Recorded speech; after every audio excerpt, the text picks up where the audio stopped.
তোমার শমশের ফেলে দাও, তোমার শমশের ফেলে দাও।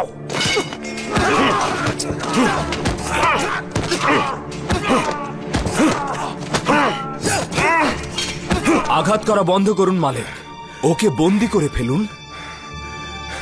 প্রহরী, তাকে নিয়ে যাও।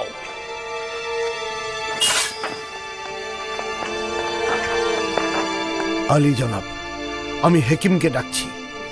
কিছুই হয়নি, বেঁচে গেছে। তাকে রাজমহলের অস্থায়ী জেলখানা বন্দি করে রাখো।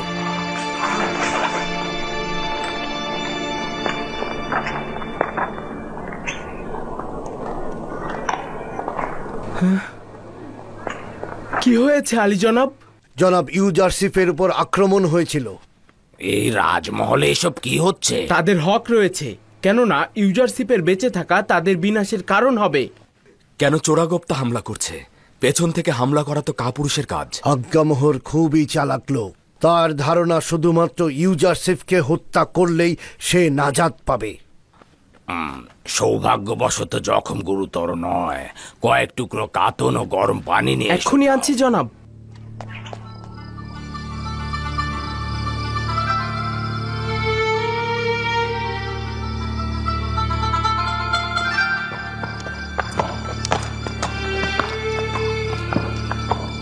আমাদের সকল পানাহা ও সহযোগিতার মূলে রয়েছে পুরো বিশ্বজাহানের মালিক খোদা তাআলা। যদি কল্যাণের পথে চলি তাহলে প্রতি মুহূর্ত ও সর্বত্র তিনি আমাদের সহায় রয়েছেন। অজ্ঞামোহর এবং আমুনের খাদেমগণ সৌভাগ্যবান। আমি যেমন রক্তপাতের পক্ষপাতী নই, তদ্রূপ জনাব ইউজারশিপও অনুমতি দিচ্ছেন না। আমার বিবেক যদি রক্তপাতকে সাড়া দিত তবে আমুনের বিরান ভূমি ছাড়া আর কিছুই থাকতো না। একদম চিন্তা করবেন না, আমি আমুনের পতন ও ইবাদতখানার ধ্বংস খুব বেশি দূরে দেখতে পাচ্ছি না। কেন জানি না আজ রাতে আসমান বিষাদগ্রস্ত রয়েছে। আজ রাতের আকাশে খুব ভালো কিছুর খবর আমি দেখছি না। কি খবর? এই খবর কার সাথে সম্পৃক্ত? খুব সঠিক কিছু বলতে পারবো না, তবে আমার জন্মস্থান ক্যানানকে আমি কোলাহলপূর্ণ ও বিশৃঙ্খল দেখতে পাচ্ছি। যাই হোক না কেন, আমি পরওয়ারদিগারের ইচ্ছার কাছে আত্মসমর্পণ করেছি। ইয়াকুব নবীর কাছে পত্র পাঠাও। ক্যানানে কয়েকজন পাইক পাঠাচ্ছ না কেন, যার মাধ্যমে তোমার পিতা তোমার অবস্থান জানতে পারে? জানি না এতে কি হেকমত লুকিয়ে আছে, তবে এ যাবৎকাল আমি বহুবার সেরকম উদ্যোগ নিয়েছি, কিন্তু মনে হয় না পরওয়ারদিগারের ইচ্ছা রয়েছে। হয়তো আমাদের দিদারের সময় এখনো আসেনি।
অতীতের বছরগুলোতে দেখেছো না হে, ফায়েক, ইয়াকিন পীর সহ অসংখ্য মানুষ এই কাফেলার সঙ্গে চলে গিয়েছে। গত বছর গেল জুলফা, আর আজকে বেলহে। এইভাবে করে মৃত্যুর কাফেলা বিরতিহীন চলছে। আদম সত্তাগণ একের পর এক নিরুপায় হয়ে এই কাফেলার সঙ্গে যুক্ত হবে।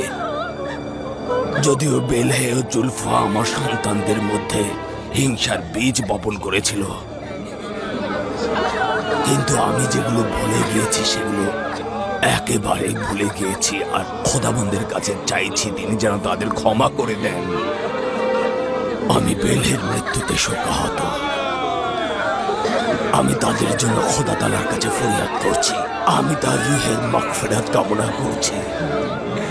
খোদা তাআলা যেন তাদের গুনাহ মাফ করে দেন আর তাদের জান্নাতবাসী করুন।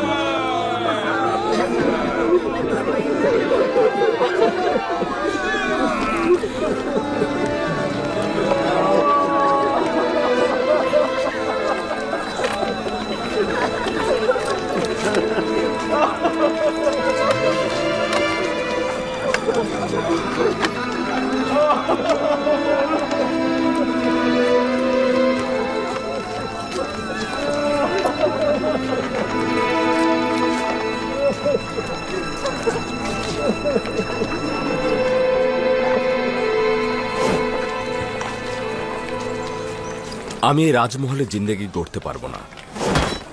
আমার জন্য খুব সাধারণ একটা বাসস্থান তৈরি করো। কেন আলী জনাব, এখানে কি সমস্যা হচ্ছে? প্রকৃতপক্ষে এই বাসস্থান তো আমার বাদশার। এতদিন বাধ্য হয়েছিলাম, এখন একটা সাধারণ বাসস্থান তৈরি করো। খুবই ভালো। যদি অনুমতি করেন তো ইরানুস ও মেনিসাবুকে নিয়ে উপযুক্ত বাসস্থান খুঁজব। আজ এখনই পাইক নিয়ে মিশরের সর্বত্র ছড়িয়ে পড়ুন। মিশরের সমস্ত প্রশাসককে আমার পক্ষ থেকে দাওয়াত করবেন। মিশরের কিছু সুদক্ষ স্থাপত্য শিল্পীকে খবর পাঠাও, যত দ্রুত সম্ভব গুদাম তৈরি করতে হবে। জি আলী জনাব। জি আলী জনাব। চলো। তেবসে 7টি গুদাম তৈরি করা হবে। আলী জনাব, তেবসে একটি গুদামই যথেষ্ট, 7টি গুদামের প্রয়োজন নেই।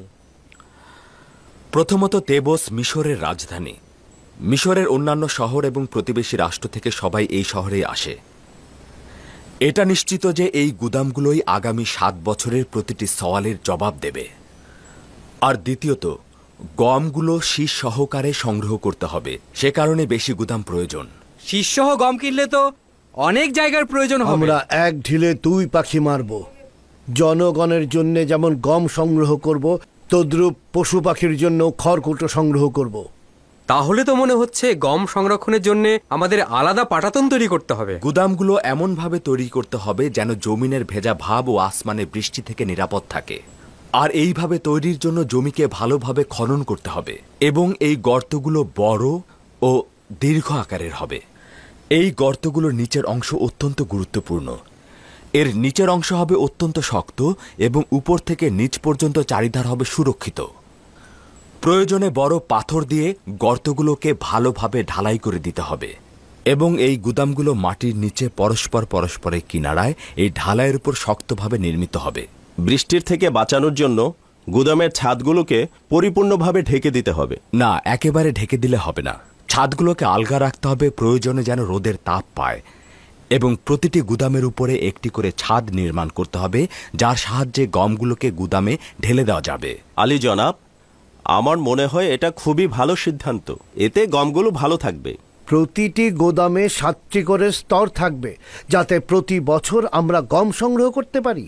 আলী জনাব, আমাদের গোদামগুলো তো আলাদা আলাদা তৈরি করলেই হয়। না, তাহলে রক্ষণাবেক্ষণ সহজ হবে না, আর এতে প্রহরীও বেশি লাগবে।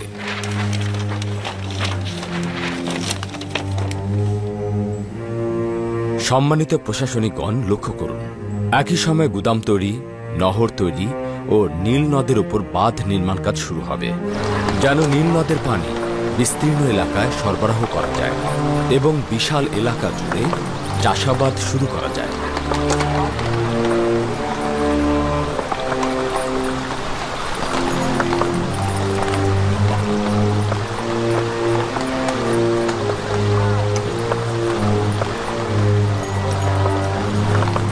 আপনারা এমন কাউকে প্রতিনিধি নির্বাচন করবেন যাতে অল্প সময়ে সূক্ষ্মভাবে কাজটা সম্পাদন করতে পারে। আয়কর প্রদানকারীদের দলিল ও সনদ প্রদান করবেন, যেন আয়কর প্রদানের সময় এর সত্যতা খুঁজে পাওয়া যায়। এবং এই প্রতিনিধিরাই আয়ের 1/5 ভাগ কৃষক ও শ্রমিকের কাছ থেকে সংগ্রহ করবে এবং তাদের দলিল ও সনদ প্রদান করবে। এবং এই সনদ দেখেই দুর্ভিক্ষের সময় তাদেরকে গম বরাদ্দ করা হবে। আলী জনাব, এই গুদামগুলোর তৈরি করার টাকা কোথা থেকে পাবো? এটা সহজ ব্যাপার। আমাদের গুদামগুলো আয়করের টাকা দিয়েই তৈরি হবে। যদি কোনো সওয়াল থাকে তাহলে আমি শুনবো, আর যদি না থাকে তাহলে আজকের মতো এখানে শেষ করছি। তাহলে আজকে সবাই চলে যান এবং দৃঢ় মনোবল নিয়ে কাজ শুরু করুন।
মনে হচ্ছে এটাই ভালো হবে। আশা করছি খোদার নবীর এটা পছন্দ হবে। যদি খারাপও হয় তবু সে গ্রহণ করবে। ঠিক আছে, বাদ দাও। চলো আমরা ভেতরটা দেখি।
এই সনদটি দেখালেই আয়কর প্রদান থেকে অব্যাহতি পাবে। শুক্রিয়া আলী জনাব। পরবর্তী জন এসো।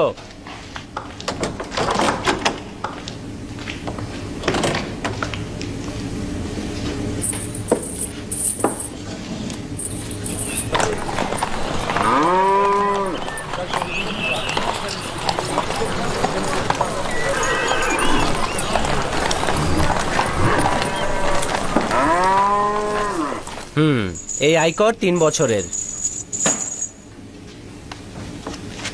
এই সনদের ভিত্তিতে তুমি পরবর্তী 6 বছর আয়কর প্রদানে মাপ থাকবে। পরবর্তী জন এসো।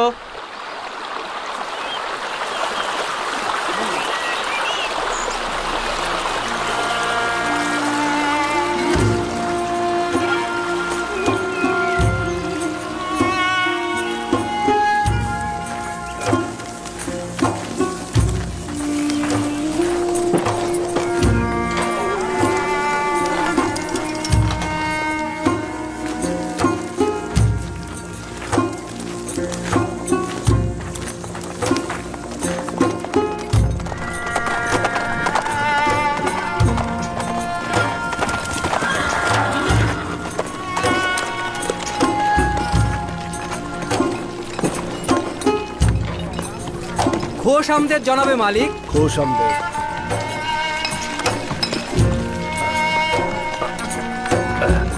এই সাবধানে সাবধানে, সাবধানে দেখো। গুদামগুলো এমনভাবে তৈরি করতে হবে যেন জমিনের ভেজা ভাগ ও আসমানের বৃষ্টি থেকে নিরাপদ থাকে। আর এইভাবে তৈরির জন্য জমিকে ভালোভাবে খনন করতে হবে। এর নিচের অংশ হবে অত্যন্ত শক্ত এবং উপর থেকে নিচ পর্যন্ত চারিধার হবে সুরক্ষিত। প্রয়োজনে বড় পাথর দিয়ে গর্তগুলোকে ভালোভাবে ঢালাই করে দিতে হবে এবং এই গুদামগুলো মাটির নিচে পরস্পরের কিনারায় এই ঢালাইয়ের উপর শক্তভাবে নির্মিত হবে।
ইউজারশিপ কোথায় যাচ্ছে?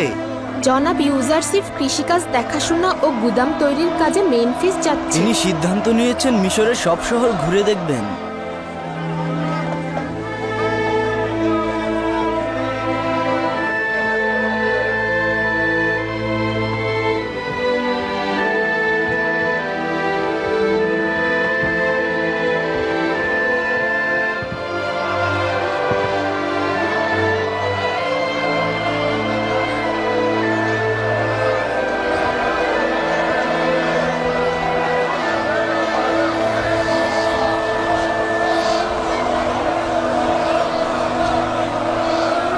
খোদা আপনার হেফাজত করুক। খোদা তোমার হেফাজত করুক। খোদা আপনার হেফাজত করুক।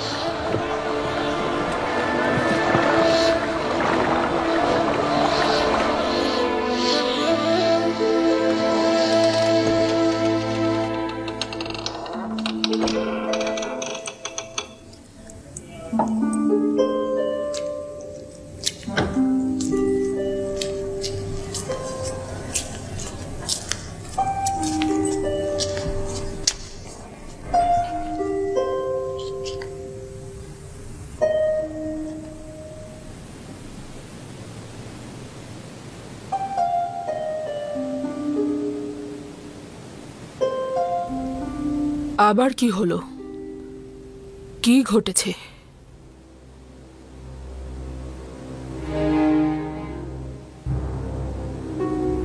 তোমার কি আমার গালমন্দ না শুনলে মুখ খোলে না? শুনে আপনি আনন্দিত হবেন না। আমার মনে হচ্ছে ইউজারশিপ মেমফিস সফরে গিয়েছে।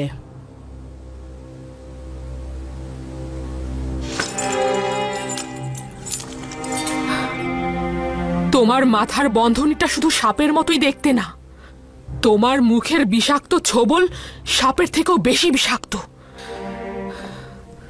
একবারের জন্য খোঁজ খবর নিয়ে আসতে পারো না?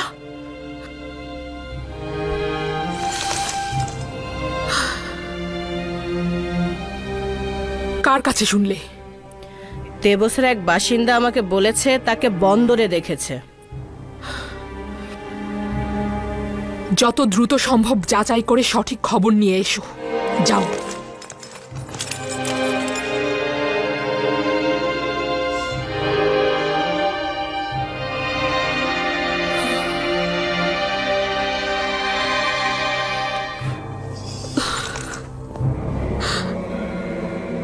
আমার জন্য কাজটি কঠিন হয়ে গেল। ইউজারশিপের উপর নজর রাখা কঠিন হয়ে গেছে। সে প্রতিদিন মিশরের বিভিন্ন প্রান্তে যাচ্ছে। অনেক দেরি হয়ে গেছে। আরো পূর্বে ইউজারশিপকে হত্যা করা উচিত ছিল। এটা তোমাদের অমনোযোগিতার ফসল, নয়তো ইউজারশিপ জীবিত বেরোতে পারত না। রাজমহলের যে সিপাহীকে আমরা নিয়োগ দিয়েছিলাম তাকে নাকি হত্যা করা হয়েছে। ঘটনা হচ্ছে ইউজারশিপকে হত্যার উদ্দেশ্যে যখন ছুটে যাওয়া হয় তখনই তাকে হত্যা করে ফেলা হয়। যা হয়েছে ভালো হয়েছে, নয়তো আমেন হতে আমাদের বিরুদ্ধে কঠিন ব্যবস্থা নিত। এটা মহান আমুনের নির্দেশ। দুর্ভিক্ষ মোকাবেলায় ইউজারশিপকে সফল হতে দেয়া যাবে না। যতটা পারো গম গুদামে সঞ্চয় করে রাখো। ইউজারশিপকে কোনোভাবেই দুর্ভিক্ষ মোকাবেলায় সফল হতে দেয়া যাবে না। মিশরের সব ইবাদতখানায় পাইক পাঠাও। জনগণকে ইউজারশিপের বিরুদ্ধে খেপিয়ে তোলো। ঘটনাটা কি সত্যি? জি বানু, আজ সকালে সঙ্গী সাথীদের নিয়ে তিনি রওনা হয়েছেন। আমি খোশ মেজাজে ছিলাম, কেননা ইউজারশিপ এই শহরেই রয়েছে। এখন তার বিরহ সহ্য করতে হবে। হে মিশরের শক্তিশালী খোদা, হে মহান আমুন, এইভাবে আমাকে কাঁদিয়ে তোমার পুরস্কার দিচ্ছ। আমি তোমার কাছে তাগাদ করছিলাম আমাকে ইউজারশিপের নিকট পৌঁছে দাও, কিন্তু তুমি তাকে আমার নিকট থেকে দূরে ঠেলে দিলে। জানি না কেন তার খোদা তাকে এইভাবে সাহায্য করছে, আর তুমি আমার কোনো আকাঙ্ক্ষার কথাই শুনছো না। কেন তুমি আমার আকাঙ্ক্ষার প্রতি অমনোযোগী? কেন অমনোযোগী? কেন?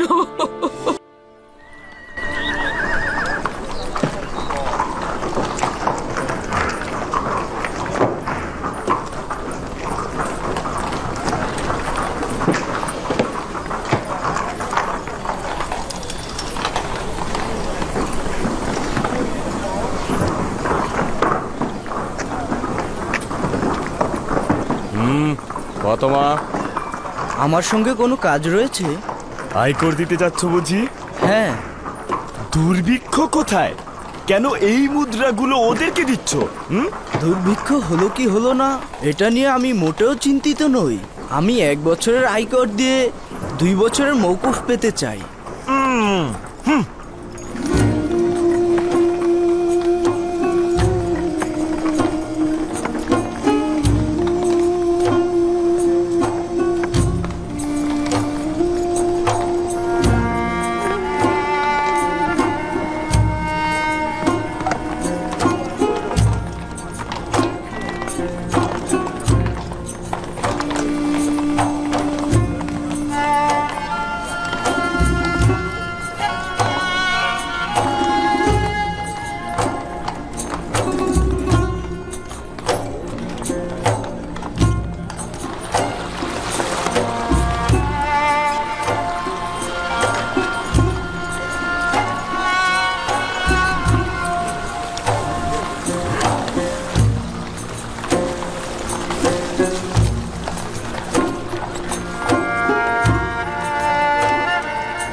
দরুদ হে খোদার নবী। দরুদ। কাজ তো বেশ ভালোই এগিয়ে চলেছে। এখানকার সমস্ত জমি লাঙ্গল দ্বারা চাষাবাদ করা হয়েছে। আজ বীজ ছিটানো হবে হে খোদার নবী। বাহ, খুব ভালো। এভাবে কাজ করে যান। আর মাথায় রাখবেন, 1 চিমটি জমিও যেন বীজ ছাড়া খালি পড়ে না থাকে। জি। রওনা করো, আসি।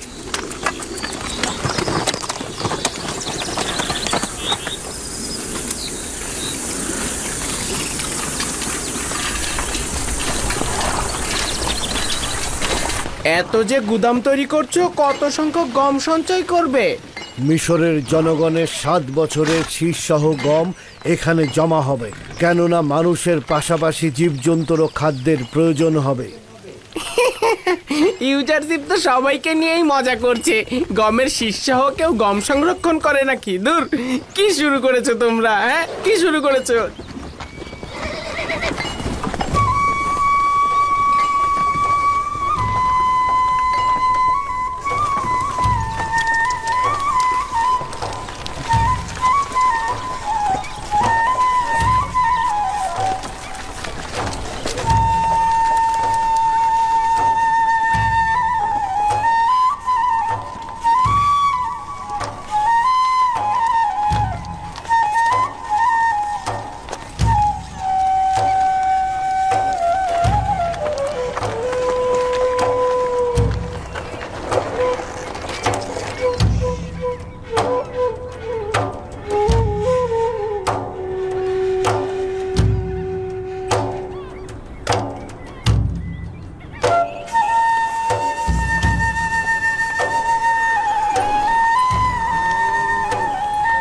তাড়াতাড়ি করো, তাড়াতাড়ি করো, বীজ বপনের সময় কম, তাড়াতাড়ি করো।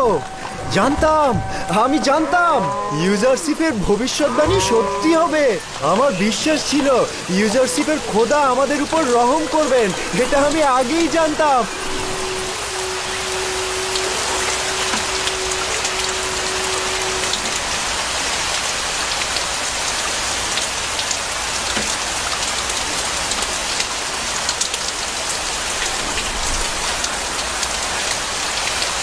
এটা ইউজারশিপের ভবিষ্যৎবাণী। কোনো সন্দেহই ছিল না এটা বাস্তবে ঘটবে। এই বৃষ্টির অর্থই হলো 7 বছর অফুরন্ত নিয়ামত। কি আজীব তাই না? ইউজারশিপ দেখছি সব জানে।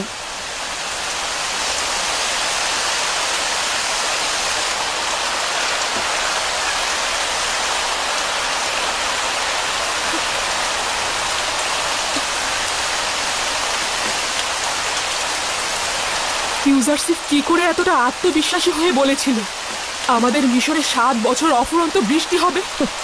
বলছিল তার খোদা তাকে সবকিছুই অবগত করে। তাহলে আমাদের খোদাগণ কেন আমাদের কিছুই বলেন না? কেন তিনি কোনো ভবিষ্যৎবাণী করেন না?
দরুদ ইবাদতখানার খাদেম, দরুদ।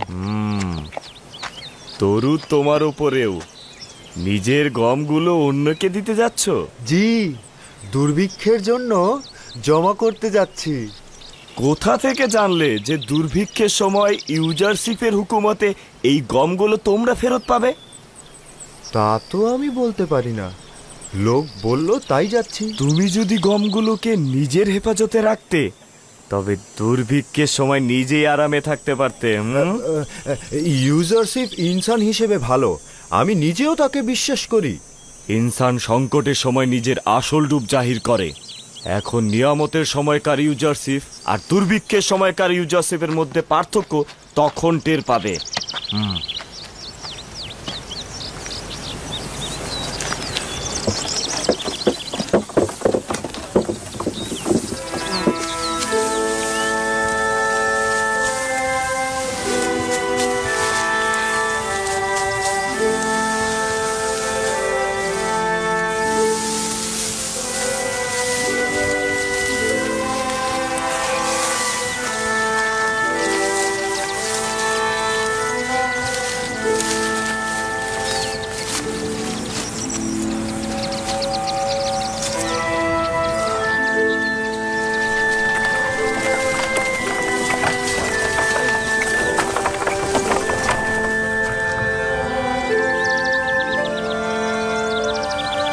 আপনারা অন্য জমিগুলো ঘুরে ঘুরে দেখতে থাকুন, আমি একটু আসছি। জি আলী জনাব।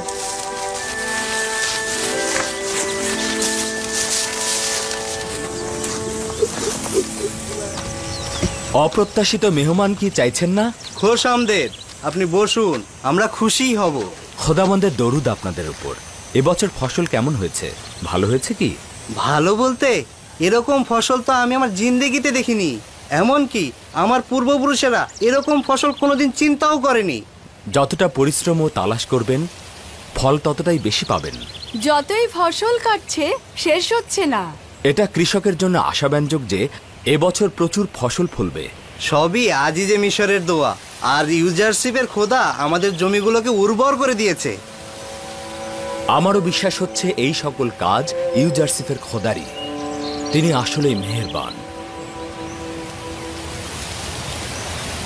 আচ্ছা, তুমিও কি তোমার পিতাকে সাহায্য করেছো? অবশ্যই। বাবা যে শীষগুলো কাটেন, আমি আর আমার বোন সেগুলো জমা করি। সাবাস সাবাস, তোমার পরিবারের আগামী দিনের পুরুষ তুমি। পিতাকে অবশ্যই সাহায্য করবে। আমি তাহলে আজকে উঠি। আপনি তো খাবারই খেলেন না। শুক্রিয়া। খোদাবন্দ আপনাদের হেফাজত করুন। খোদা আপনারও হেফাজত করুক। উনি কে ছিলেন? হায় হায়, আমি তো তার নামই জিজ্ঞেস করলাম না। বললেন না তো আপনি কে, কোথাকার অধিবাসী? ইউজারশিপ, আপনাদের খাদেম। রওনা হও। বিশ্বাসই হচ্ছে না, সে যে আমাদের ইউজারশিপ। হাই ইউজারশিপ, আজিজে মিশর, সে আমাদের সঙ্গে বসে খাবার খেলো। হ্যাঁ,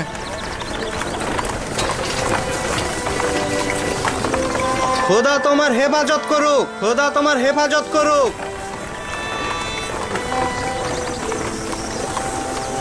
কি সুন্দর দেখতে, তাই না?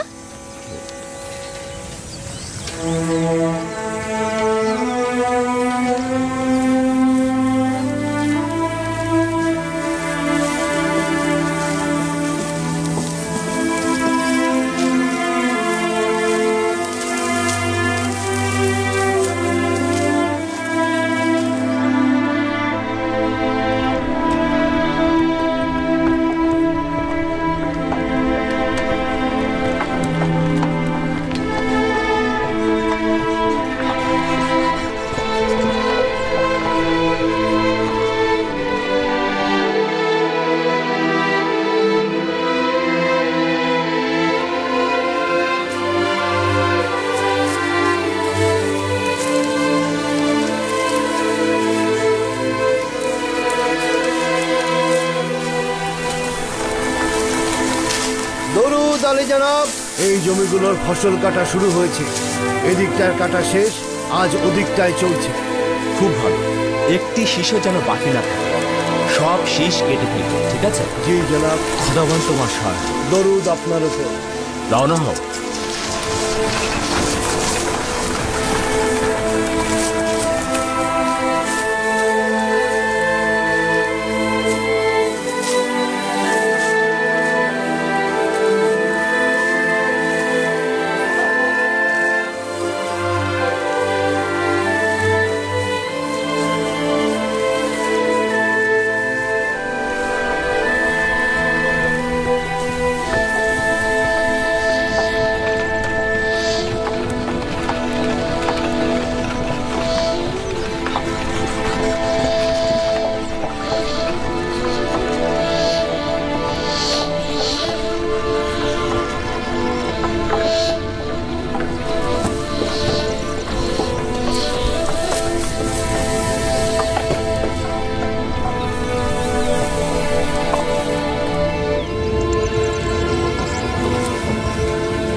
কত? 5000। তুমি কি নিজের জমিতে চাষ করেছো নাকি বাদশার জমিতে চাষ করেছো? বাদশার জমিতে। দরুদ জনাব। রাষ্ট্রীয় গুদামে গম হস্তান্তর কতখানি সাড়া ফেলেছে? খুব বেশি আশাব্যঞ্জক নয়। খাদেমগণ জনগণের মধ্যে বিভ্রান্তির সৃষ্টি করছে, তাতে জনগণের মনে সন্দেহের উদ্রেক হচ্ছে। ওদেরকে এখানে ডেকে আনো, ওদের সঙ্গে আমি কথা বলবো। এই তোমরা শোনো, জনাব ইউজারশিপ তোমাদের সঙ্গে কথা বলবেন। তোমরা তোমাদের কাজ বন্ধ করে ইউজারশিপের কথা শোনো। এসো এসো, এদিকে এসো।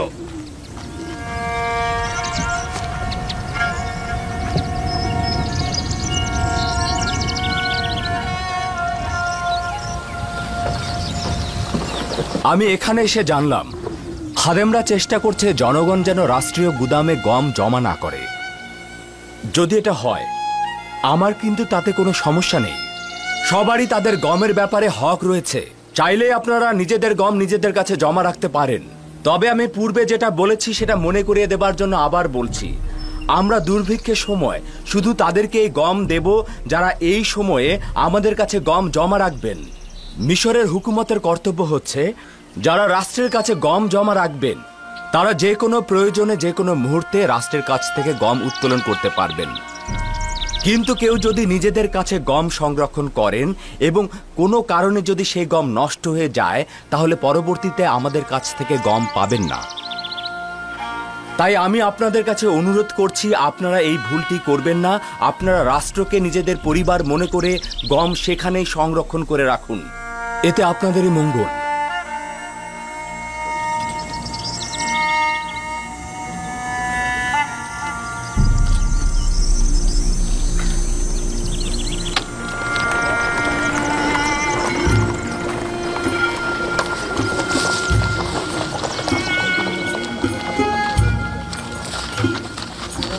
আমাদের গমগুলো এখানে জমা আছে বলে স্বস্তি অনুভব করছি। আমি ইউজারশিপকে চোখের চাইতেও বেশি বিশ্বাস করি।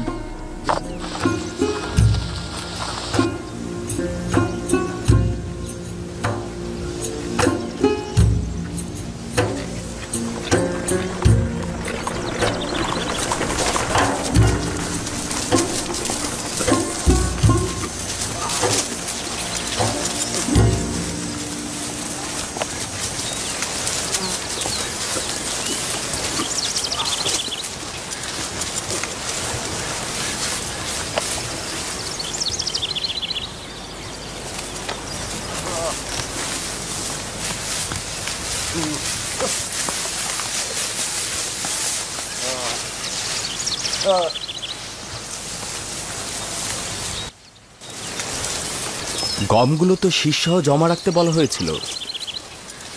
তোমরা কি করছো? শীষ থেকে গম আলাদা করছি, সচরাচর যা করতাম। অতীতের সঙ্গে বর্তমানে অনেক পার্থক্য রয়েছে। সামনে দুর্ভিক্ষ আসছে। আমি এগুলো বিশ্বাস করি না। এগুলো সবই ওই ইউজারশিপের কথা। কোনো দুর্ভিক্ষ নেই। আর যদি দুর্ভিক্ষ হয়? আমি জানি তো দুর্ভিক্ষ হবে না। কেন হবে? আচ্ছা, ধরে নিলাম যে দুর্ভিক্ষ হলো, কিন্তু তোমরা গম জমা রাখুনি, তখন কি হবে? ওই সময় প্রতিনিধিদের কাছে গিয়ে গম কিনবো। কিন্তু আমি যতটুকু জানি তা হলো তখন কোনো প্রতিনিধি থাকবে না যাদের কাছে গিয়ে তোমরা গম কিনতে পারবে, কারণ প্রত্যেকেই তাদের গম রাষ্ট্রীয় কোষাগারে জমা রেখে দেবে। যখন দেখব দুর্ভিক্ষ আসার সময় হয়েছে, তখন আমরাও সঞ্চয় করব। দুর্ভিক্ষ যদি একবার শুরু হয়ে যায়, তখন খাবে নাকি সংরক্ষণ করবে? সঞ্চয় হলো সেটাই যা পূর্ব থেকে জমানো হয়। কিন্তু আসমান যদি কৃপণ হয়ে যায়, তাহলে জমিনে আর বৃষ্টি বর্ষণ হবে না এবং গমের শীষগুলো আর সবুজ হবে না। আপনি তো খুব আত্মবিশ্বাসের সঙ্গে কথা বললেন। আপনি কি এই জমিনের খোদার প্রতিনিধি নাকি? নাকি আপনি ভবিষ্যৎ থেকে এসেছেন, সবকিছু আগেই বলছেন? ঠিক তাই, আমি জমিনের বুকে খোদার প্রেরিত প্রতিনিধি। মিশরের দুর্ভিক্ষ কেয়ামত সমতুল্য ভয়ঙ্কর। যদি এই 7 বছর পৃথিবীর জমিনে থাকো এবং কিছু চাষবাস করে তা জমা রাখো, তাহলে সেটা আখেরাতের দিনের মতোই দুর্ভিক্ষের দিনে সেটা কাজে লাগবে। কিন্তু যদি সঞ্চয় ও তালাশ থেকে তুমি গাফেল থাকো, তাহলে আগামীর সফরে তুমি ও তোমার পরিবার দিশেহারা হয়ে যাবে। অনাগত দুর্ভিক্ষের জন্য সঞ্চয় করো। আসি। বললে না তো তুমি কে? আমি ইউসুফ, মিশরে ইউজারশিপ।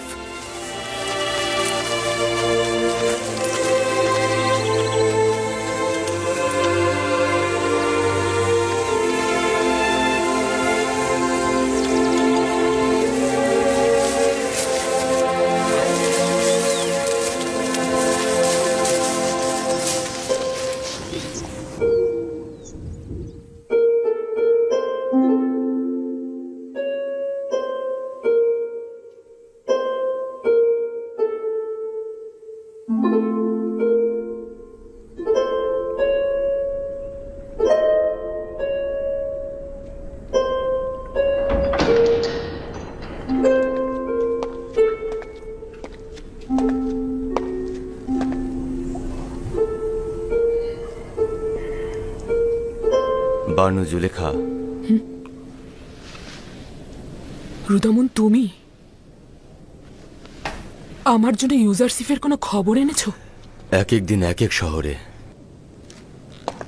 গুদাম তৈরি, শস্য উৎপাদন, আয়কর জমা নেওয়া এসব তত্ত্বাবধান করছে। সে দুর্ভিক্ষের বিরুদ্ধে শস্য জমা করার সংগ্রামে মশগুল রয়েছে। এই 5 বছরে সে বিবরণ পেশ এবং শলা-পরামর্শের জন্য অখনাতুনের কাছে বেশ কয়েকবার এসেছিল। এবার ফিরে এলে আমাকে খবর দেবে। আমি রাজমহলের বন্ধুদের সঙ্গে কথা বলবো যেন ইউজারশিপ এলেই তারা আমাকে খবর দেয়। রাজমহলের প্রহরীদের অব্যাহতি দিতে চাইছি।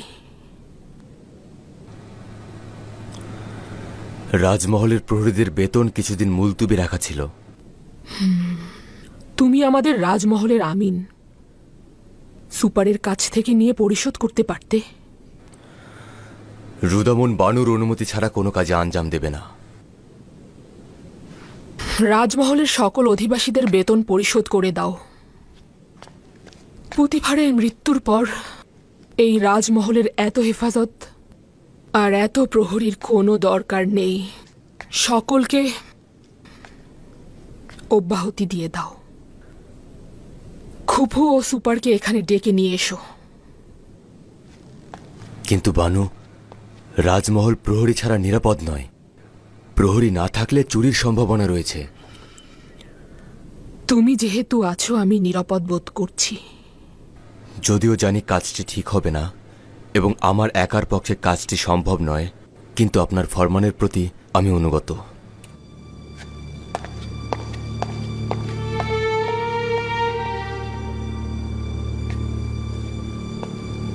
একটা সময় এই রাজমহলটি মিশরের দ্বিতীয় শক্তিশালী মানব আজিজে মিশর পুতিফারের মালিকানাধীন ছিল। এখন একজন ভঙ্গুর হৃদয় ও ভাগ্যহীনা বিধবার মালিকানাধীন, যার না আছে এই রাজমহলের প্রতি কোনরূপ আগ্রহ, না আছে এই শান শৌকতের প্রতি কোনো আকাঙ্ক্ষা।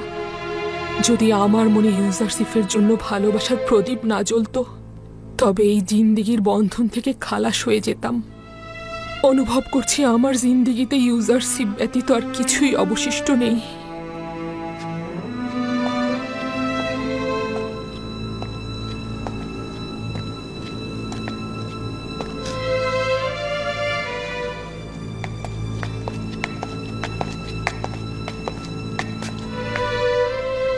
রাজমহলের সকল কর্মকর্তা, কর্মচারী ও প্রহরীদের স্থগিত বেতন দিয়ে দাও এবং রুদামুন ছাড়া সকলকে অব্যাহতি দিয়ে দাও। তাদের বেতন দেওয়ার আমার আর সামর্থ্য নেই। জনাব খুফু এবাদতখানার সকলকে অব্যাহতি দিয়ে দিন। তাদের ভরণ পোষণ ও খাবার দাবার সরবরাহ করা আমার পক্ষে সম্ভব না। আমুনের খাবার খাওয়া ওই সময় বন্ধ করা উচিত ছিল যখন একজন কাফের এই মহলে প্রবেশ করেছিল। আমাদের দরকার নেই তোমাদের খাবার।